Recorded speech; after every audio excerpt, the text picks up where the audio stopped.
اعوذ باللہ من الشیطان الرجیم بسم اللہ الرحمن الرحیم وهو خیر ناصرنا ومعین ایاک نعبد وایاک نستعین اللهم صل علی محمد وآل محمد وعجل فرجهم رب زدنی علما والحقنی بالصالحین۔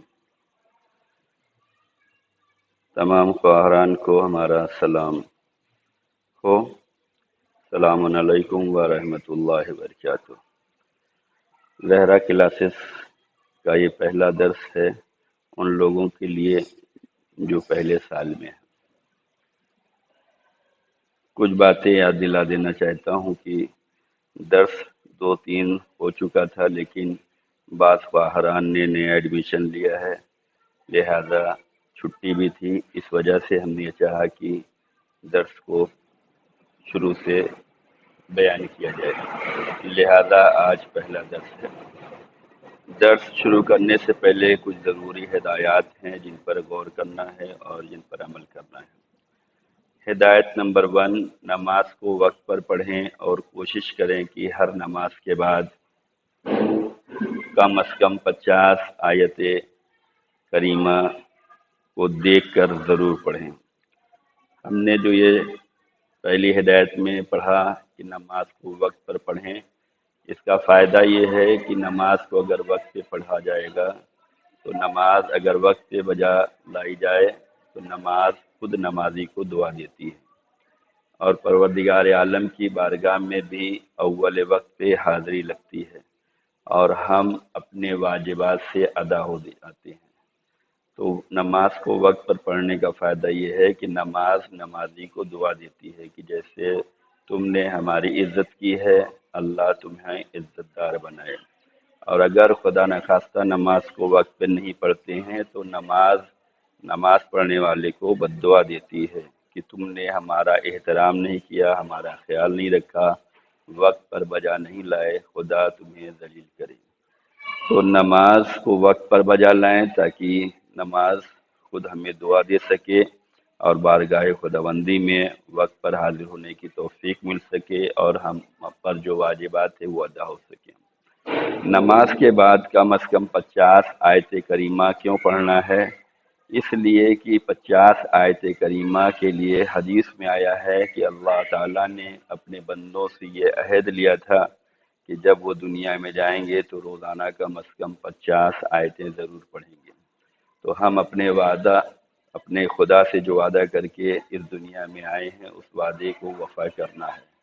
وعدے کو وفا کرنے سے عمر میں برکت ہوتی ہے، روزی میں برکت ہوتی ہے، گھروں میں برکت ہوتی ہے، لہذا ہمیں روزانہ کم از کم 50 آیت کریمہ کی تلاوت ضرور کرنی چاہیے۔ ہمیں قرآن کریم کو دیکھ کر کیوں پڑھنا چاہیے؟ حدیث میں آیا ہے کہ اگر کوئی تلاوت قرآن دیکھ کر رہا ہے تو پروردگار عالم قرآن پڑھنے والے کے والدین کے گناہوں کو بھی معاف کر دیتا ہے۔ یعنی اگر ہم قرآن کریم دیکھ کر تلاوت کریں گے تو اس کا فائدہ ہمیں بھی ہے اور ہمارے والدین کو ہے۔ تو پہلی ہدایت یہ ہے کہ نماز کو وقت پر پڑھیں اور ہر نماز کے بعد کوشش کریں کہ ہم کچھ نہ کچھ قرآن مجید کی تلاوت کر سکیں اور قرآن کریم کو دیکھ کر پڑھیں۔ دوسری ہدایت یہ ہے کہ درس سے پہلے وضو کر لیں۔ وضو کرنے کے بہت سے فائدے ہیں، باوضو رہنا چاہیے، اس سے انسان خوشحال رہتا ہے۔ وضو کرنے سے بدن بھی پاک ہوتا ہے اور روحانی کیفیت بھی ملتی ہے، ظاہر اور باطن دونوں پاک ہو جاتا ہے۔ اگر ہم وضو کر کے درس پڑھیں گے اور باوضو رہیں گے تو ہمیں روحانی خوشی بھی میسر ہوگی اور ہم جو کچھ بھی پڑھیں گے اس کو جلدی سمجھ سکیں گے اور حفظ کر سکیں گے، لہذا درس سے پہلے وضو کر لینا ضروری ہے۔ درس سے پہلے جو ہے اعوذ باللہ من الشیطان الرجیم بسم اللہ الرحمن الرحیم اللہم صلی علی محمد وآل محمد وعجل فرجہم، اور رب زدنی رب اشرح لی صدری ویسر لی امری واحلل عقدۃ من لسانی یفقہوا قولی پڑھنا چاہیے۔ کیوں؟ اس کا فائدہ یہ ہے کہ ہر کام شروع کرنے سے پہلے اگر ہم اعوذ باللہ پڑھ لیتے ہیں، شیطان رجیم سے پناہ مانگتے ہیں، تو یہ اچھا ہوتا ہے۔ اور بسم اللہ الرحمن الرحیم سے شروع کرنا چاہیے۔ اس کے بعد محمد اور آل محمد علیہ السلام پر درود و سلام پڑھنا چاہیے۔ اس کے بعد قرآن کریم کی آیت کریمہ جو جناب موسیٰ نبی اللہ نے پڑھی تھی جب وہ فرعون کے دربار میں جا رہے تھے، اس کا مطلب یہ ہے کہ انہوں نے دعا کی تھی کہ اے میرے اللہ، میرے سینے کو کشادہ کر دے اور میرے کام کو آسان کر دے اور میری زبان کی لکنتوں کو کھول دے تاکہ میں اپنی بات لوگوں تک پہنچا سکوں۔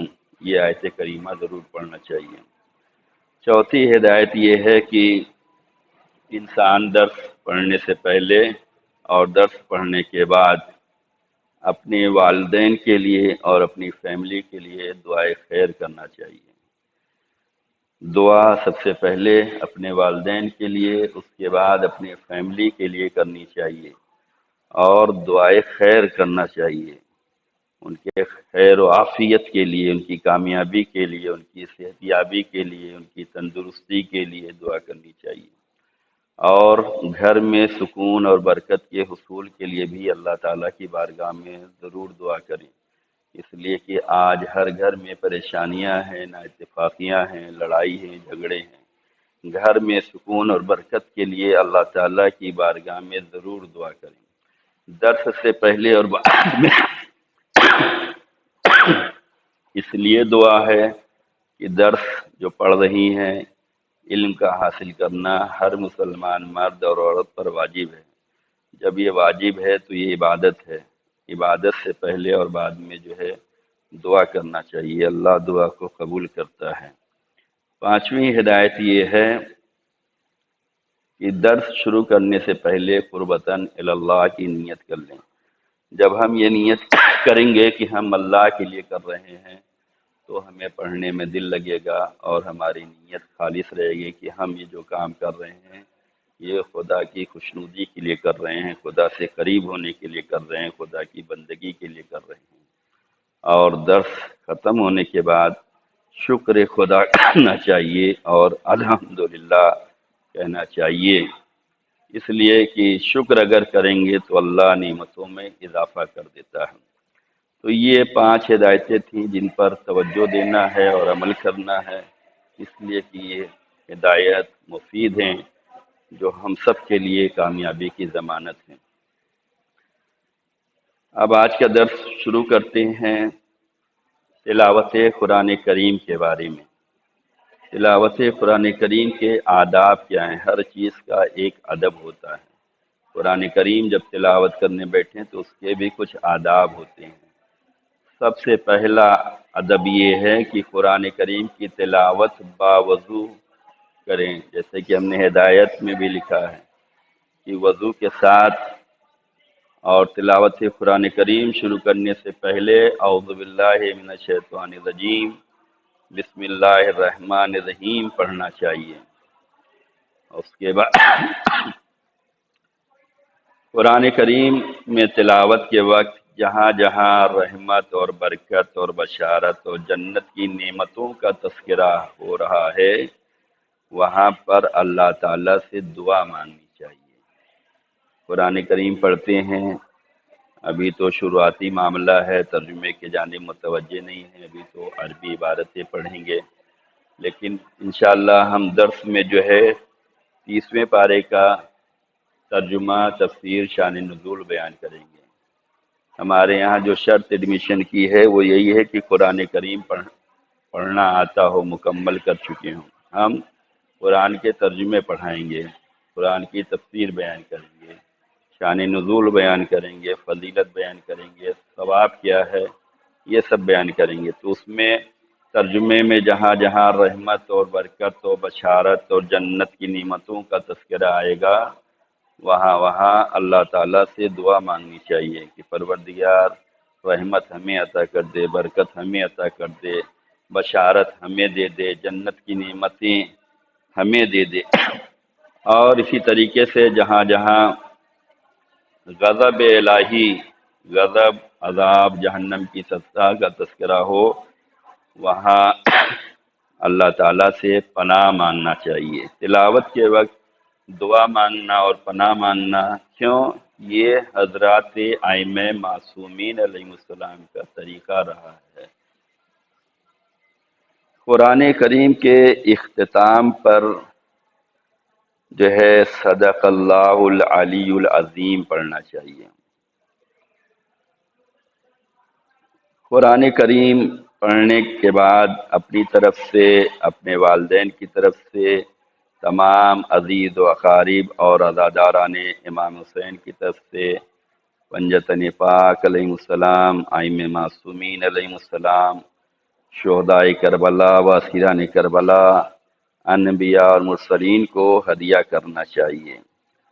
انبیاء اور مرسلین، انبیاء نبی کی جمع ہے اور مرسلین رسول کی جمع ہے، یعنی کہ 1,24,000 نبیوں کو اور 313 رسولوں کو ہدیہ کرنا چاہیے۔ ہم جو قرآن کریم کی تلاوت کریں اس کو انبیاء، مرسلین، شہداء، صدیقین کی طرف ہدیہ کر سکتے ہیں، کرنا چاہیے۔ اس سے ثواب میں اضافہ ہوگا۔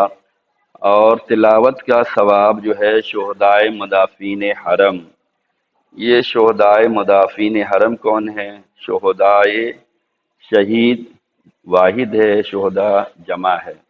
مدافعین حرم یعنی روضوں کی جو حفاظت کرتے ہیں، جیسے سیریا میں ہیں، دشمنوں نے یہ چاہا تھا کہ روضوں کو مسمار کر دیں، لیکن کچھ بندگان خدا نے اس کی حفاظت کی ہے۔ تو جو روضوں کی حفاظت کرتے ہوئے شہید ہوئے ہیں ان کو بھی ہمیں یاد رکھنا چاہیے، ان کو بھی فاتحہ، ان کے لیے ایصال ثواب، ان کو ہدیہ کرتے رہنا چاہیے، اور اپنے تمام مرحومین مومنین و مومنات کو بھی ایصال کرنا چاہیے۔ تو یہ رہا قرآن کریم کی تلاوت کے آداب۔ اب ہم یہاں پر یہ پڑھتے ہیں کہ قرآن کریم کی عظمت، قرآن کریم کی روشنی میں کیا ہے۔ قرآن کی عظمت کو قرآن میں اس طرح بیان کیا گیا ہے کہ ذالک الکتاب لا ریب فیہ ھدی للمتقین، سورہ بقرہ کی پہلی اور دوسری آیت ہے، یہ دوسری آیت ہے، یعنی کہ یہ وہ کتاب ہے جس میں کسی طریقے کا کوئی شک و شبہ نہیں ہے، اور یہ کتاب متقیوں کو ہدایت کرے گی، یعنی تقوی الہی ہمیں اختیار کرنا چاہیے۔ جس کے اندر تقوی الہی ہوگا اسی کو یہ کتاب خدا، قرآن کریم، قرآن مجید، اسی کی ہدایت کرے گی۔ قرآن میں شک نہیں کیا جا سکتا، قرآن نور ہے، قرآن ذکر ہے، قرآن ہدایت کنندہ کتاب ہے، قرآن حق ہے۔ ان جیسے الفاظ سے قرآن کی فضیلت قرآن کی نگاہ سے بخوبی واضح ہو جاتی ہے۔ قرآن کریم، اس میں کسی طریقے کا کوئی شک نہیں ہے، یہ قرآن کریم خود بیان کرتا ہے۔ قرآن یہ خود بیان کرتا ہے قرآن نور ہے، قرآن خود یہ بیان کرتا ہے قرآن ذکر ہے، قرآن خود بیان کرتا ہے قرآن ہدایت کنندہ کتاب، یعنی ہدایت کرنے والی کتاب ہے۔ قرآن خود بیان کرتا ہے کہ قرآن حق کتاب ہے۔ تو ان جیسے الفاظ قرآن میں آئے ہیں تو اس سے جو ہے عظمت قرآن جو ہے واضح ہو جاتی ہے۔ اب جو ہے قرآن کریم کی عظمت جو ہے احادیث کی روشنی میں، حدیث میں قرآن کریم کی کیا عظمت بیان کی گئی ہے۔ حضرت رسول خدا صلی اللہ علیہ وآلہ وسلم نے ارشاد فرمایا ہے کہ قرآن حبل المتین ہے، یعنی مضبوط رسی ہے، عروۃ الوثقی ہے، یعنی مضبوط وسیلہ ہے۔ ان ھذا القرآن هو النور المبین، بتحقیق یہ کتاب واضح روشن ہے، روشنی ہے۔ ومن استسقى وبه شفاء اللہ، اگر کوئی شخص قرآن سے شفا مانگے تو خداوند عالم اسے شفا عنایت کرتا ہے۔ تو حدیثوں میں بھی قرآن کریم کی عظمت بیان کی گئی ہے۔ حضرت امیر المومنین علیہ السلام کی زبان سے قرآن کریم کی عظمت کو ثابت کرنا چاہیں تو نہج البلاغہ میں کئی خطبوں اور کئی خطوط میں اشارہ مولا علی علیہ السلام نے فرمایا ہے۔ نہج البلاغہ اس کتاب کو کہتے ہیں جس میں مولا کے خطبہ کو اور مولا کے خطوط کو بیان کیا گیا ہے۔ تو نہج البلاغہ میں بھی قرآن کریم کی عظمت کو مولا علی علیہ السلام نے بیان فرمایا ہے۔ آپ نے فرمایا کہ اللہ نے قرآن کو مجتہدین اور صاحب نظر علماء کے دلوں کے لیے بہار اور باطن تشنگی کے لیے سیرابی قرار دیا ہے۔ امام فرماتے ہیں قرآن ایسا چراغ ہے کہ جس کی لو کبھی خاموش نہیں ہوتی۔ قرآن ہر امراض کے لیے باعث شفا ہے۔ تو ہمیں چاہیے کہ ہم قرآن کریم کی تلاوت کو زیادہ سے زیادہ کریں اور ہر نماز کے بعد کوشش کرنی چاہیے۔ گھروں میں قرآن جہاں رکھنا ثواب ہے اس سے زیادہ اسے پڑھنا ثواب ہے۔ قرآن بھی یہ کہتا ہے قرآن ذکر ہے، حق ہے، شفا ہے۔ مولا علی علیہ السلام بھی فرماتے ہیں کہ اس سے تشنگی کو دور کیا جا سکتا ہے۔ یہ دلوں کی بہار ہے، یہ ایسا چراغ ہے جس کی لو کبھی خاموش نہیں ہوگی۔ قرآن ہر مرض کے لیے باعث شفا ہے۔ حضرت امام جعفر صادق علیہ السلام ارشاد فرماتے ہیں کہ رسول اللہ صلی اللہ علیہ وسلم نے ارشاد فرمایا کہ میری امت کے عجمی لوگ قرآن کی تلاوت عجمی لہجے میں کرتے ہیں۔ عجمی کا مطلب یہ ہوتا ہے کہ جو غیر عرب ہیں، جیسے ہم لوگ ہندوستان میں ہیں تو ہم لوگ عجمی ہیں، جو عرب میں ہیں وہ عربی ہیں، جو عرب میں نہیں ہے وہ عجمی ہے، جیسے ہم ہندوستان والے، پاکستان والے، یہ عجمی ہیں۔ تو امام نے فرمایا کہ رسول اللہ صلی اللہ علیہ وسلم نے ارشاد فرمایا تھا کہ میری امت کے عجمی لوگ قرآن مجید کی تلاوت عجمی لہجے میں کرتے ہیں۔ یعنی عجمی لہجہ یعنی کیا؟ قرآن کی قواعد، تجوید و قراءت کی خوبصورتیوں سے واقف نہیں ہیں، یا وہ شاید اعراب تک وہ درست نہ پڑھ سکتے ہوں، لیکن اللہ کے فرشتے ان کی تلاوت عربی لہجے میں اوپر اللہ کی جانب لے کے جاتے ہیں۔ یعنی کہ ہم ڈرے نہیں، ہمیں تلفظ صحیح کرنا ہے، ہمیں قواعد و تجوید و قرأت کی خوبصورتیوں سے واقف ہونا ہے، لیکن ہم یہ نہ ڈریں کہ ہمیں نہیں آتا، ہم پڑھیں گے تو کہیں غلطی نہ ہو جائے، کہیں خدا ناراض نہ ہو جائے۔ نہیں، اس سے ڈرنا نہیں چاہیے، ہمیں قرآن پڑھنا چاہیے اور پڑھنے کے ساتھ ساتھ اسے سنوارنا چاہیے، اس کی تجوید، اس کی قراءت، اس کے قواعد جو ہے اس پر ہمیں عمل کرنا چاہیے۔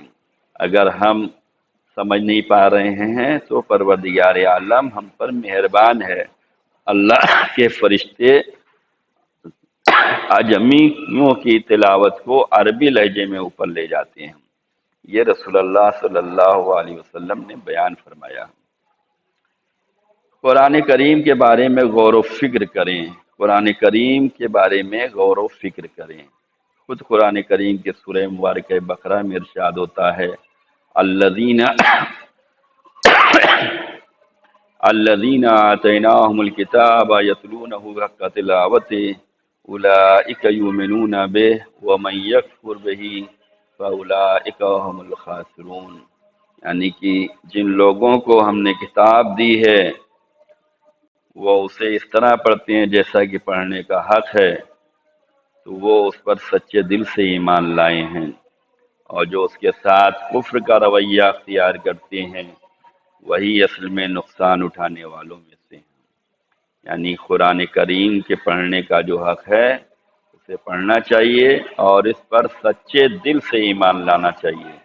قرآن جو کچھ کہتا ہے یہ قرآن اللہ کا کلام ہے، اللہ کا کلام ہم سب کے لیے جو ہے امن و امان کا سبب ہے، ہدایت کا سبب ہے، ہماری نجات کا سبب ہے۔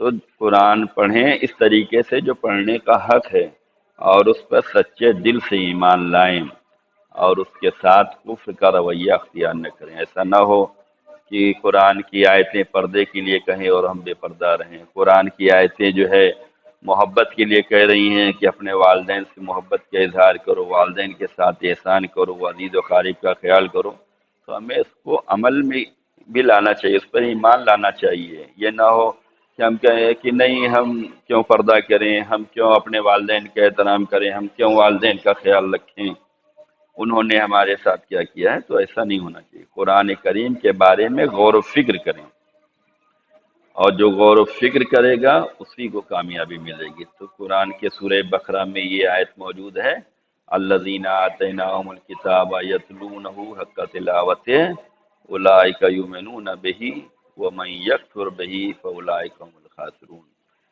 نقصان اٹھانے والے وہ لوگ ہیں جو قرآن کریم کے ساتھ کفر کا رویہ اختیار کریں گے، یہ نقصان اٹھانے والے لوگ ہیں۔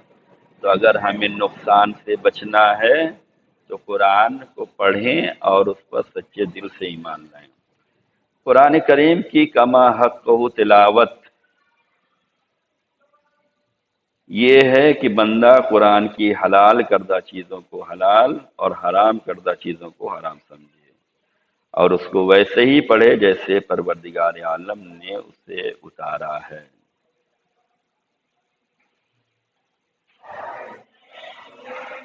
تو قرآن کریم کی کما حق و تلاوت کا مطلب یہ ہے کہ قرآن کی حلال چیزوں کو حلال اور حرام چیزوں کو حرام سمجھنا چاہیے۔ قرآن کریم میں ارشاد ہوتا ہے، کتاب انزلنا الیک مبارک لیتدبروا آیاتہ ولیتذکر اولو الالباب، سورہ سواد۔ کیا ارشاد ہوتا ہے؟ یہ بابرکت کتاب ہے جسے ہم نے آپ کی طرف اس لیے نازل کیا ہے کہ لوگ اس کی آیتوں میں غور و فکر کریں اور عقل مند اس سے نصیحت حاصل کریں۔ اس آیہ کریمہ میں اللہ تعالیٰ نے قرآن کریم کے اتارنے کا مقصد یہ بتایا ہے کہ اس میں غور و فکر کرو، اس میں تدبر کرو، اس میں سرچ کرو، اس میں جستجو کرو، اس سے عبرت و نصیحت حاصل کرو۔ نہ یہ کہ اسے صرف زبانی تلاوت کر دیا جائے اس کے بعد رکھ دیا جائے، نہیں، اس کی تلاوت بھی کریں، اس میں غور و فکر بھی کریں، اور جب اس میں غور و فکر کریں گے تو ثواب میں اور اضافہ ہوگا۔ اگرچہ قرآن کریم کی تلاوت کرنا ثواب ہے، قرآن ایک ایسی کتاب ہے جو قیامت تک کے لیے پروردگار عالم نے اسے معجزہ بنایا ہے۔ قرآن تمام آسمانی کتابوں کی سید و سردار ہے، اسے دیکھنا بھی ثواب ہے، اسے پڑھنا بھی ثواب ہے، اس کو سمجھنا اس سے زیادہ ثواب ہے۔ قرآن کریم میں ارشاد ہوتا ہے، وقال الرسول یا ربی ان قوم اتخذوا هذا القرآن مہجورا، رسول کہیں گے رسول اللہ کہیں گے، اے میرے پروردگار، میری امت نے اس قرآن کو چھوڑ رکھا ہے، قرآن کریم میں غور و فکر نہ کیا اور اس کو سمجھ کر نہیں پڑھا۔ گویا قرآن کریم کو ترک کرنا اور اسے بالائے طاق رکھنا ہے، یعنی رسول اللہ یہ شکایت کریں گے، یہ شکوہ کریں گے پروردگار عالم کی بارگاہ میں کہ میری امت نے اس قرآن کو چھوڑ رکھا تھا، قرآن کریم میں غور و فکر نہیں کرتے تھے، اس کو سمجھ کر نہیں پڑھتے تھے۔ تو ہمیں یہ چاہیے کہ ہم قرآن کریم کو چھوڑیں نہیں، اپنائے رہیں، اسے پڑھیں، قرآن کریم میں غور و فکر کریں، اس کو سمجھ کر پڑھیں۔ ہم جو پڑھ رہے ہیں کیا پڑھ رہے ہیں، پروردگار کا کون سا کلام ہم پڑھ رہے ہیں، پروردگار ہم سے کیا چاہتا ہے، تو غور و فکر کرنا چاہیے۔ اگر انسان قرآن کریم میں غور و فکر کرنا اور اسے سمجھ کر پڑھنا چھوڑ دے اور قرآن کے ذریعے سے اللہ تعالیٰ نے جو مطالبہ کیا ہے اسے جاننے کی کوشش نہ کرے، تو یہ بھی قرآن کریم کے چھوڑنے کے مترادف ہوگا۔ یعنی قرآن کریم کو سمجھ کر پڑھنا ہے، اس کا حق یہی ہے۔ قرآن کریم کو ترتیل سے پڑھیں۔ ترتیل کا مطلب کیا ہے؟ قرآن کریم میں ارشاد ہوتا ہے، وَرَتِّلِ الْقُرْآنَ تَرْتِيلًا، سورہ مزمل۔ قرآن کریم کو ترتیل سے پڑھنے کے لیے کہا گیا ہے۔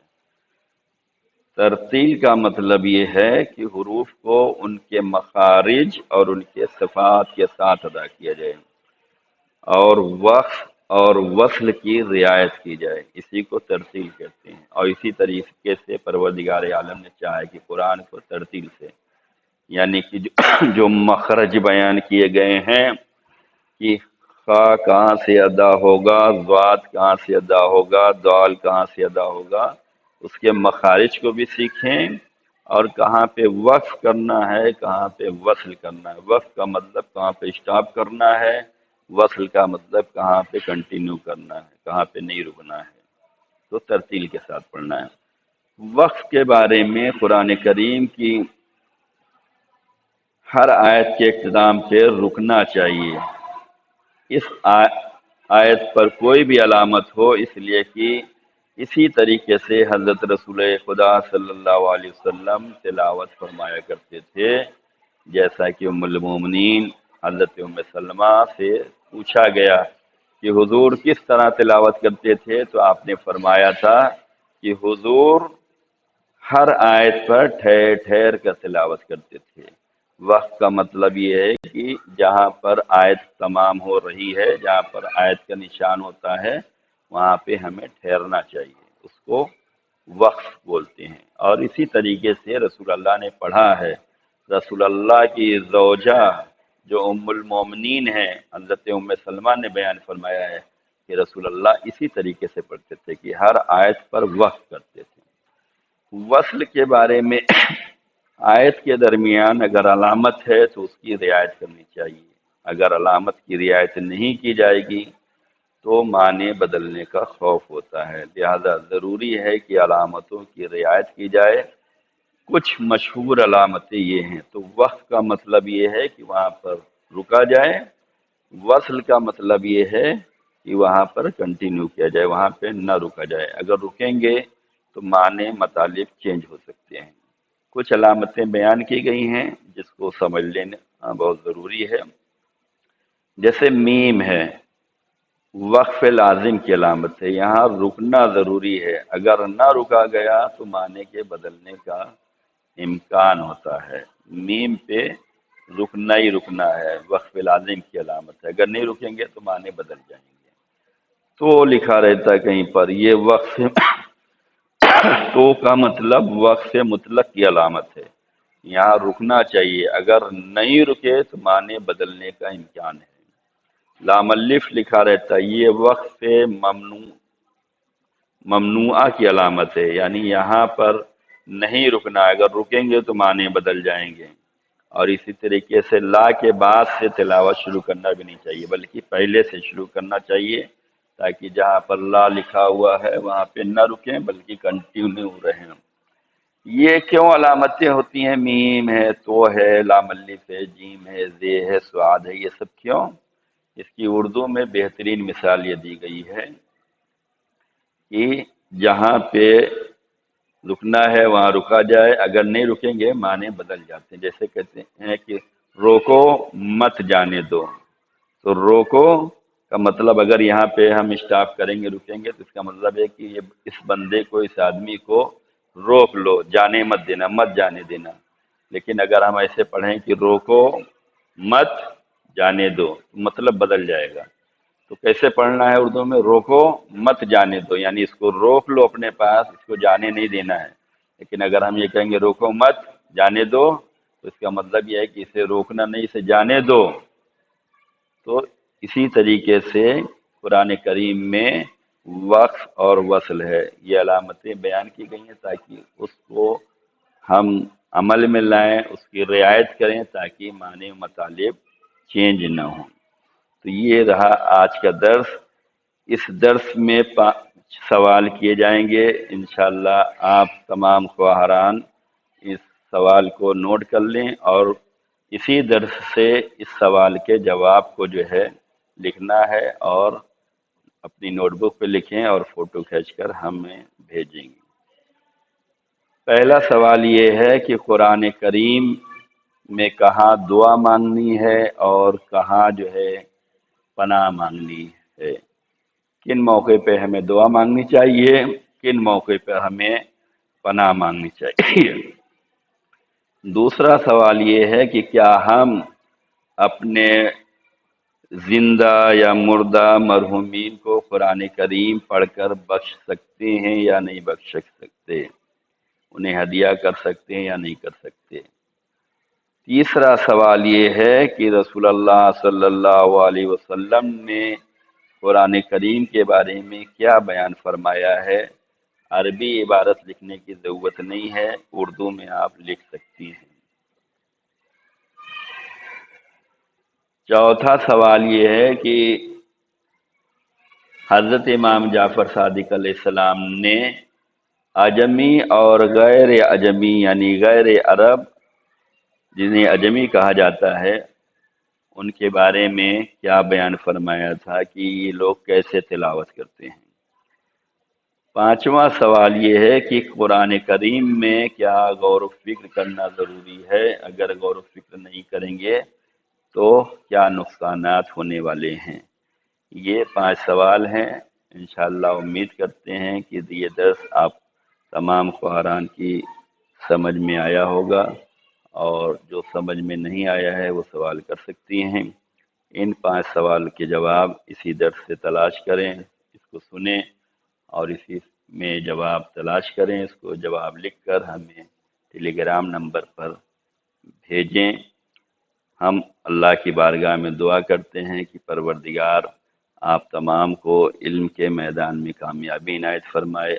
آپ لوگوں نے عالمہ کا کورس جوائن کیا ہے، پروردگار آپ کو عالمہ بننے کی خدا توفیق دے اور آپ کی کوششوں کو پروردگار قبول فرمائے۔